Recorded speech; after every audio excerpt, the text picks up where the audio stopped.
गिरता कब है?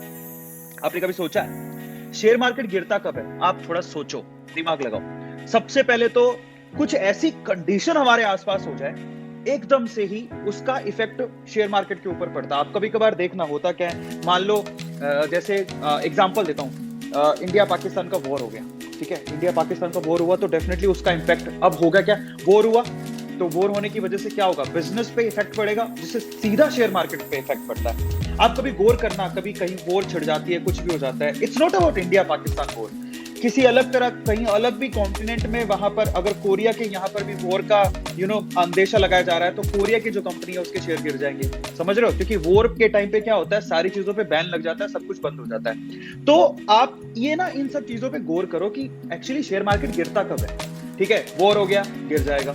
पैंडेमिक आ गई, जैसे अभी कोरोना का टाइम आ गया था, एकदम से आपको पता है जब कोरोना का टाइम आया था जिसमें शटडाउन लग गया था, लॉकडाउन लग गया था, उस टाइम पे अचानक से आपका जो शेयर मार्केट था वो गिर गया था। आपने कभी गौर किया?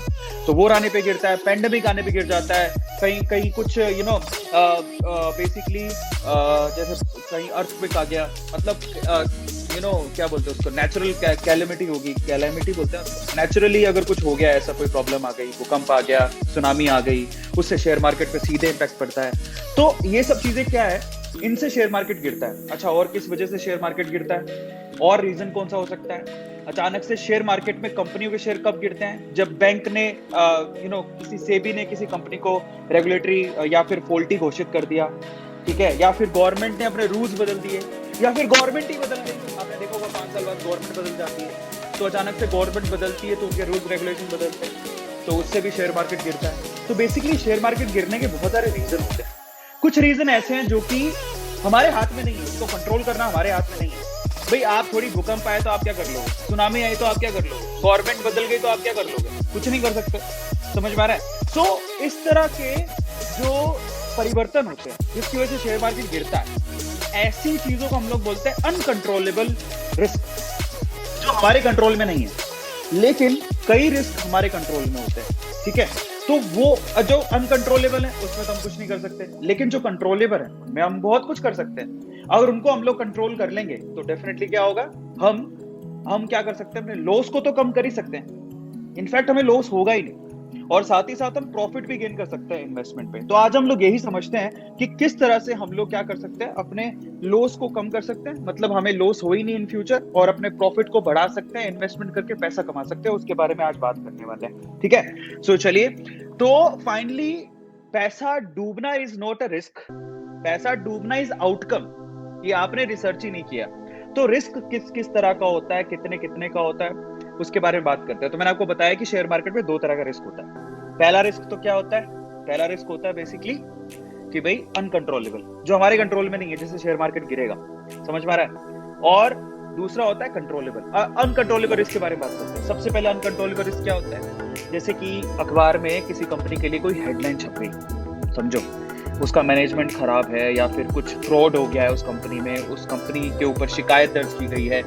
जब अखबार में कोई खबर छपती है तो अचानक से उस कंपनी के शेयर गिरते हैं। अब उसमें आप कुछ नहीं कर सकते, अगर अंदर ही कहीं फॉल्ट है तो आप क्या करेंगे, ये अनकंट्रोलेबल है, लेकिन उस टाइम पे वो शेयर गिरेगा, ठीक है, पहली चीज। दूसरा, सेबी ने कोई रूल रेगुलेशन बदल दिए या सेबी ने किसी को वार्निंग दी है, ऐसे केस में शेयर गिरता है। तीसरा, कोई नेचुरल कैलेमिटी हो गई, भूकंप आ गया, सुनामी आ गई, उसकी वजह से शेयर गिरता है। चौथा, अगर गवर्नमेंट बदली तो टैक्स के रूल्स रेगुलेशंस बदलेंगे, जिसकी वजह से शेयर मार्केट में पर्टिकुलर शेयर गिरता है। पांचवा, इन्फ्लेशन की वजह से अगर कोई चीज महंगी होती जा रही है, जैसे पेट्रोल डीजल के दाम महंगे होते चले जा रहे हैं, अगर कोई चीज महंगी हो रही है तो उसका यूज कम हो जाएगा, जिससे शेयर गिरता है। तो ये सारे रीजन होते हैं जिसकी वजह से शेयर गिरता है, बट उसमें आपका कोई भी कंट्रोल नहीं है, ठीक है, आप कुछ नहीं कर सकते उसके अंदर। इन दैट केस होता क्या है ना, जब कोई एक पर्टिकुलर वजह होती है जिसकी वजह से शेयर गिर रहा है, तो उस इंडस्ट्री के सारे शेयर गिरते हैं। इनफैक्ट मान लो पैंडेमिक आ गया, आपने देखा होगा कोरोना के अंदर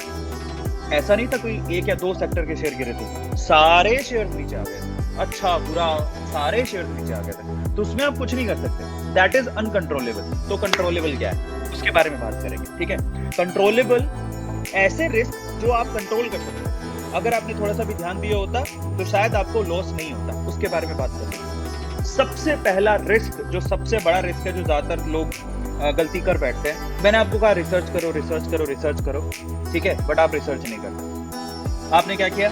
हाँ, अरविंद सर ने बोला ये शेयर बहुत अच्छा है, टिप दी है, फटाफट से बिना रिसर्च के आपने पैसा लगा दिया। वो एक रिस्क है, आपने रिस्क उठाया। आपने गलती की कि आपने अपना रिसर्च नहीं किया। समझ में आ रहा है? मेरे रिकमेंडेशन पे आपने रिस्क उठा दिया, वो है रिस्क। तो आप सबसे पहली गांठ बांध लो कि मैं किसी की टिप देने पर पैसा नहीं लगाऊंगा। अगर कोई मुझे बोलता है कि शेयर अच्छा है तो मैं पहले अपनी रिसर्च करूंगा।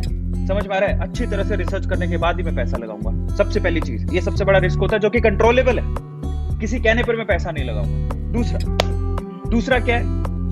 एक ही कंपनी में किसी ने बोला इसका शेयर रातों रात बढ़ने वाला है, टिप। पहला तो मैं टिप पे विश्वास करके पैसा लगा रहा हूं। दूसरा, मैंने अपना सारा पैसा एक ही कंपनी में लगा दिया। ये भी एक बहुत बड़ा रिस्क है। बहुत सारे लोग सिर्फ इसलिए अपना पैसा गवा देते हैं क्योंकि एक ही कंपनी में वो इन्वेस्ट करके रखते हैं। एक पोर्टफोलियो नाम की चीज होती है, आपको नहीं पता होगा।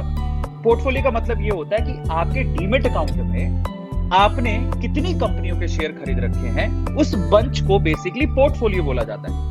और आपका पोर्टफोलियो जितना डाइवर्सिफाई होगा, आपको लॉस होने के चांसेस उतने ही कम होंगे। तो बेसिकली आपको क्या करना होता है? किसी की टिप सुन के अपने को इन्वेस्ट नहीं करना है, या फिर एक ही कंपनी में इन्वेस्ट नहीं करना। हमें अपने पोर्टफोलियो को, जिसमें मैं इन्वेस्ट कर रहा हूं, मुझे डाइवर्सिफाई करना। मुझे एक ही कंपनी में पैसा नहीं लगाना, या एक ही सेक्टर में पैसा नहीं लगाना। समस्या क्या होती है? मैंने बोला बैंक वाले जो शेयर्स होते हैं बहुत अच्छा करेंगे, आपने ना चलो आप, और मैंने ये भी कहा कि आपको ना एक ही कंपनी पैसा नहीं लगाना, तो आपने क्या किया? एक ही सेक्टर में पैसा लगा दिया। आईसीआईसी खरीद लिया, एचडीएफसी खरीद लिया, एसबीआई खरीद लिया, है ना, यस बैंक खरीद लिया, देना बैंक खरीद लिया, मल्टी बैगर खरीद लिया, और कोई चिप ग्रोथ मतलब ब्लू चिप वाले शेयर्स भी खरीद लिए। लेकिन आपने बैंक की सेक्टर में लगा दिया। लेकिन तब क्या होगा जब मान लो गवर्नमेंट अचानक से बदल दी और गवर्नमेंट ने कहा कि आरबीआई नए रूल लेके आएगी।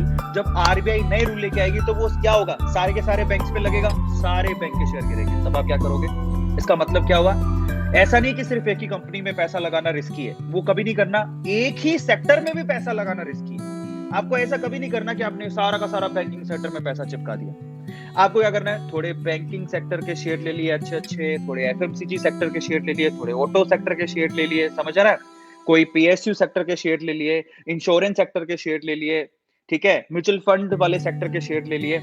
आप उसको डाइवर्सिफाई करो, अपने सेक्टर वाइज भी डाइवर्सिफाई करो कि मेरे पास सारे के सारे सेक्टर हो, और अपनी एक ही कंपनी में पैसा भी कभी नहीं लगाना चाहिए। और ये सीख मुझे कब मिली थी? जब मैंने येस बैंक में अपना, मतलब आप बिलीव नहीं करोगे, मेरा जितना पैसा था उसमें से 80% शुरू की बात बता रहा हूँ, जब पहले दिनों की, जितना पैसा मैंने लगाया था उसका 80% पैसा मैंने शेयर मार्केट में येस बैंक पर लगा रखा था। जब येस बैंक डूबा, मतलब मेरा 80% पोर्टफोलियो का पैसा डूब चुका था।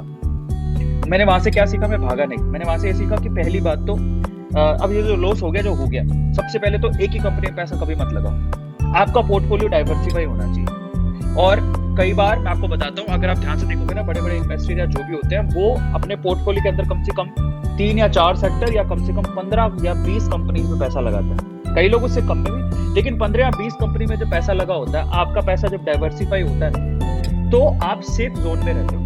आप ये कभी मत सोचो कि मुझे 40, 50 या 100% रिटर्न चाहिए। अगर आपके पैसों में आपको 15% भी हर साल रिटर्न मिल गया, तो भाई आपके 10-15 साल का जो लंबा इन्वेस्टमेंट है उसमें आपको अच्छा खासा रिटर्न मिल जाएगा। तो इसका मतलब क्या हुआ?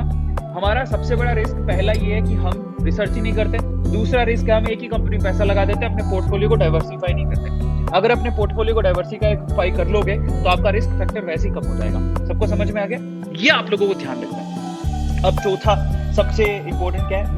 Miss management of monthly income in share market. ये भी एक बहुत बड़ा रिस्क है। क्या करते हैं? हमें ये मालूम नहीं होता कि हमें एक्चुअली अपनी इनकम का कितना पैसा शेयर मार्केट में लगाना है। बहुत लोग क्या करते हैं, इतना ज्यादा शौक हो गया है इस चीज में कि पता लगे कि आपको 1000 रुपए मिल रहा है, 900 रुपए शेयर मार्केट में लगा दिया। इसको कभी मत करो। इसको मिस मैनेजमेंट बोलते हैं, अपने पैसों का मिस मैनेजमेंट। आपको क्या करना है? मैं आपसे अभी भी कह रहा हूं, आपकी जितनी भी इनकम उसका मिनिमम 10% और मैक्सिमम 20% ही आप शेयर मार्केट में इन्वेस्ट करो। देखो, इन्वेस्टमेंट के अलग अलग तरीके होते हैं। थोड़ा बहुत शेयर मार्केट में लगाओ, थोड़ा बहुत म्यूचुअल फंड में लगाओ, थोड़ा बहुत प्रॉपर्टी में लगाओ, अगर आपके पास पैसा थोड़ा ज्यादा है तो थोड़ा बहुत गोल्ड में लगाओ, ठीक है, थोड़ा बहुत अपनी स्किल डेवलपमेंट में लगाओ, थोड़ा बहुत अपने बिजनेस में लगाओ। अपने इन्वेस्टमेंट के पोर्टफोलियो को भी डाइवर्सिफाई करो। ऐसा नहीं कि सारा का सारा पैसा शेयर मार्केट में लगा दिया, ये भी गलत है। तो मतलब क्या है? यहाँ से सीखने लायक बात क्या है? सिर्फ एक कंपनी में पैसा मत लगाओ, सिर्फ एक सेक्टर में भी पैसा मत लगाओ, सारा पैसा शेयर मार्केट में भी मत लगाओ। तो इन्वेस्टमेंट आपको अलग-अलग तरीके से अलग-अलग जगह पे करनी होती है। ये सबसे बड़ी प्रॉब्लम है जो कि हम लोग सोचते ही नहीं है। ठीक है? आज अगर मैं मेरी बात करूँ तो मैंने इसे अलग-अलग जगह पे करनी होती है। ये सबसे बड़ी प्रॉब्लम है जो कि हम लोग सोच